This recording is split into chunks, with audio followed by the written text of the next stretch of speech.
जिला कलेक्टर दीपक सक्सेना ने कहा कि किसानों की धान खरीदी में वेयर हाउस का कोई भी रोल नहीं है। किसान अपना स्लॉट बुक करें और खरीदी केंद्र पर जाकर अपनी धान को बेचें और उनका भुगतान समय पर किया जाएगा। धान खरीदी की व्यवस्था पिछले वर्ष के जैसी ही है। साथ ही कहा कि वेयर हाउस एसोसिएशन के द्वारा कुछ भ्रम फैलाए जाने के चलते धान खरीदी में कुछ दिक्कतें जाएंगी। साथ ही उन्होंने मीडिया के माध्यम से किसानों को जानकारी दी है कि वेयर हाउस का रोल धान खरीदी के मामले में कुछ भी नहीं है। धान की खरीदी जो होती है वह नागरिक आपूर्ति निगम के द्वारा की जाती है, सोसाइटी के माध्यम से की जाती है। केवल भंडारण के लिए वेयर हाउस का उपयोग किया जाता है। साथ ही बताया कि सुविधा के तौर पर यह किया जाता है कि वेयर हाउस के परिसर में ही खरीदी केंद्र बना दिया जाए ताकि परिवहन का व्यय न करना पड़े। साथ ही बताया कि धान खरीदी के भुगतान में वेयर हाउस का कोई भी रोल नहीं है। नहीं, ऐसा नहीं, ऐसा बिल्कुल नहीं है। धान खरीदी में भी सरकार की वही प्राथमिकता है जो पहले थी।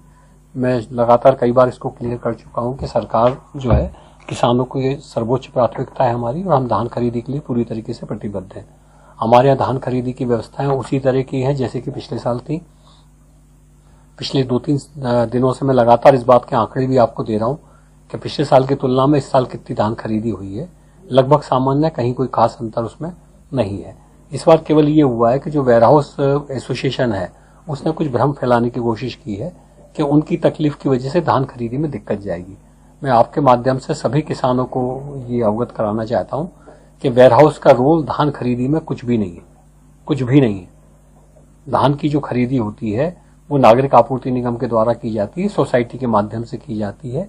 केवल हम सुविधा के लिए कि जो खरीदी हुई धान है उसका हम भंडारण करते हैं वेयर हाउस में, तो हम एक सुविधा की दृष्टि से ये करते हैं कि वेयर हाउस के परिसर में ही खरीदना चालू कर देते हैं ताकि हमको भंडारण करने में परिवहन का खर्चा नहीं करना पड़े। केवल इतना भर रोल है उनका।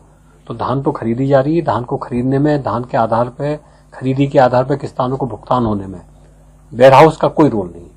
वेयर हाउस का रोल तब चालू होता है जबकि हम किसान से धान खरीदी कर लेते हैं और खरीदी करने के बाद उसका भंडारण करते हैं, तब वेयर हाउस का रोल चालू होता है।